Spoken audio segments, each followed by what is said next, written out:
D'abord, nous avons le petit 2. Petit 1, on a l'énergie potentielle élastique. D'abord, nous avons le petit 2. Donc, petit 2, l'énergie. Donc, l'énergie potentielle de pesanteur. Donc, EPP. Donc, l'énergie potentielle de pesanteur, Karina, première bac.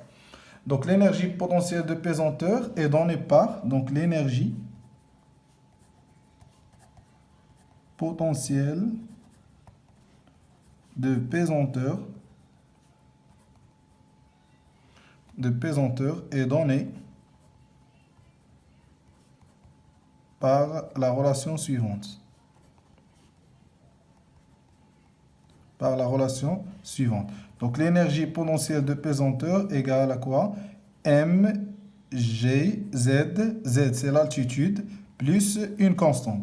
La constante dépend de la référence. يعني على حسب هما شنو عطاوك فين هو l'état de référence. Donc, كيفاش كنحسبوا l'énergie potentielle de pesanteur. M, c'est la masse. G, c'est l'intensité de pesanteur. Z, c'est l'altitude. C, c'est une constante. مثلا غيقول لك مثلا exemple مثلا en considérant ou là on considère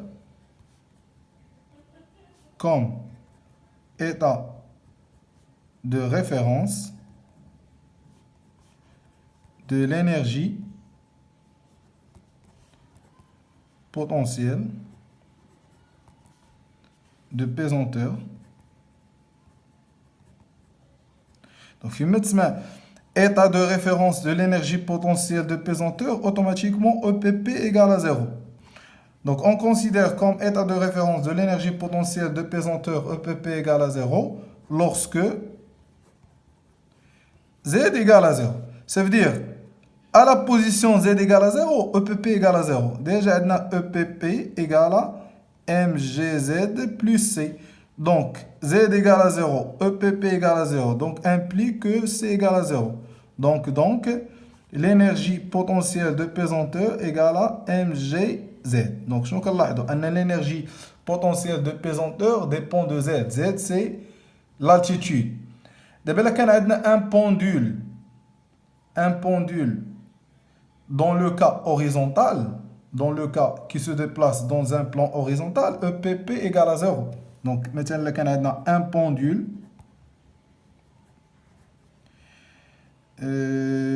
situé dans un plan horizontal. Donc, un pendule situé dans un plan horizontal, un pendule situé dans un plan horizontal, ça c'est l'axe X, le corps S, mais il déplace selon Z. Donc automatiquement, EPP égale à 0. Donc quel que soit T. Si on a un pendule dans un plan horizontal, donc un pendule élastique, dans un plan horizontal, ça veut dire que nous avons l'énergie potentielle de pesanteur. Nous avons la position verticale ou la position inclinée. Donc voilà comment on calcule l'énergie potentielle de pesanteur. Donc petit 3, donc c'est l'énergie cinétique. Ou l'énergie cinétique EC, il y a déjà fait. Donc l'énergie cinétique est donnée par la relation suivante. L'énergie cinétique est donnée par la relation suivante. Donc l'énergie cinétique égale 1 demi mv au carré. Donc m c'est la masse du corps. V, c'est la vitesse en mètres par seconde. Donc, un pendule élastique se déplace selon l'axe X. Donc, automatiquement, V égale à racine Vx carré plus Vy au carré plus Vz au carré. Donc, Vz égale à 0, Vy égale à 0. Donc, égale à Vx. Donc, V égale à Vx égale à X point. Et on a un pendule qui se déplace déjà dans le cas horizontal ou bien incliné ou bien vertical, le corps S se déplace selon l'axe X. Donc automatiquement V égale à X point. Donc on va trouver l'énergie cinétique égale à 1 demi mx point au carré. Donc on dit l'expression de l'énergie cinétique d'un pendule élastique. Je vais lier d'abord l'énergie mécanique. Donc petit 4, c'est l'énergie mécanique. Donc, je nous avons l'énergie mécanique. Donc, l'énergie mécanique, c'est la somme des énergies. C'est l'énergie cinétique plus l'énergie potentielle élastique plus l'énergie potentielle de pesanteur. Donc, voilà l'expression de l'énergie mécanique d'un pendule élastique.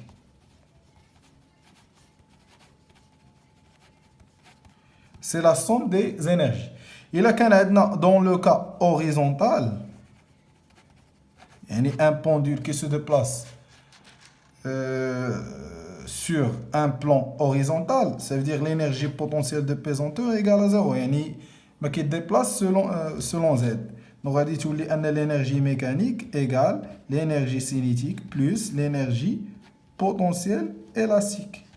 Donc maintenant, l'énergie potentiel de pesanteur. Ou parfois, je peux l'énergie mécanique égale à l'énergie cinétique plus l'énergie potentielle. Ou l'énergie potentielle EP et il est oui EPP plus EPE. D'abord, nous avons les énergies. On va dire la loi de conservation.